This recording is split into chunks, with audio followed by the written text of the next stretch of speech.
লঞ্চে করে আজকে আমরা চলে যাব ঢাকা সদরঘাটে।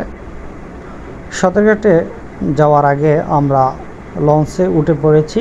তো আমরা এখন যে লঞ্চে রয়েছি, এই লঞ্চটি চাঁদপুর থেকে আস্তে আস্তে ঢাকা সদরঘাটের উদ্দেশ্যে রওনা দিয়েছে।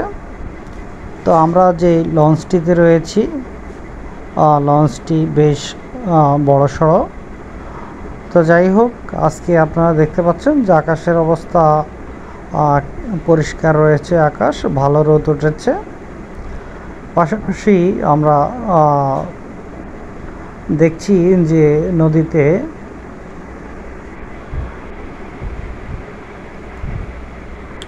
তো এইভাবে কিন্তু আমরা চলে যাব ঢাকা সদরঘাটে।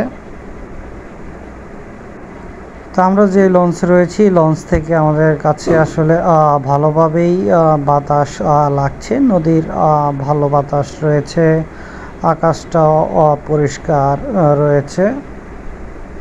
তো এইভাবে কিন্তু আমরা সামনের দিকে যাচ্ছি, আস্তে আস্তে কিন্তু লঞ্চটি ঢাকা উদ্দেশ্যে যাচ্ছে। এই মুহূর্তে আমরা লঞ্চে রয়েছি। লঞ্চ থেকে আমরা দেখতে পাচ্ছি যে একটু দূরে কিছু এটাকে ট্রলার বলে,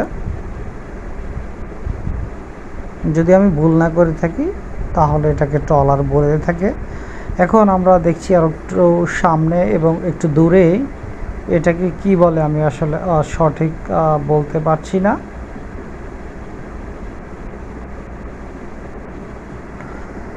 আর রয়েছে নদীর ওপাশে গাছ, কিছু গাছ আমরা দেখতে পাচ্ছি। তো নদীর আশেপাশে এই ধরনের গাছ আমরা দেখেছি।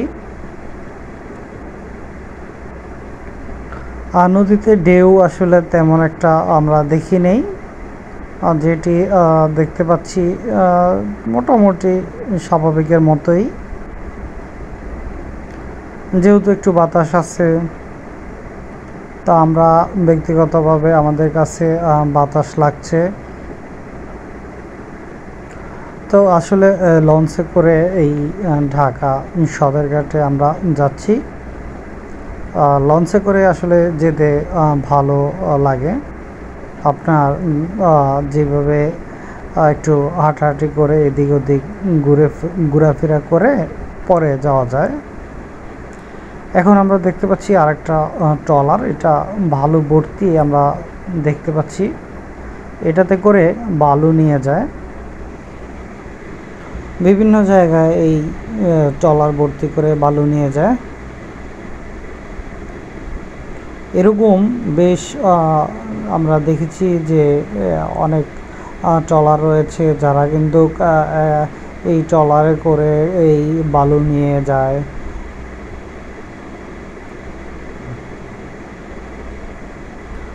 আস্তে আস্তে কিন্তু মনে হচ্ছে যাচ্ছে। দেখতে পাচ্ছেন যে এখানে একটা দুইটা ট্রলার।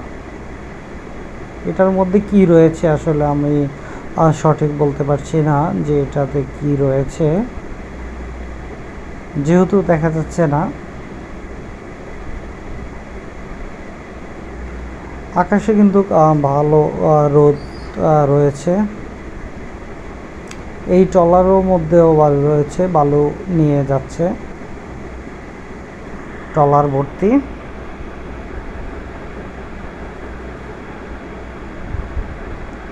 আস্তে আস্তে কিন্তু সামনের দিকে যাচ্ছে।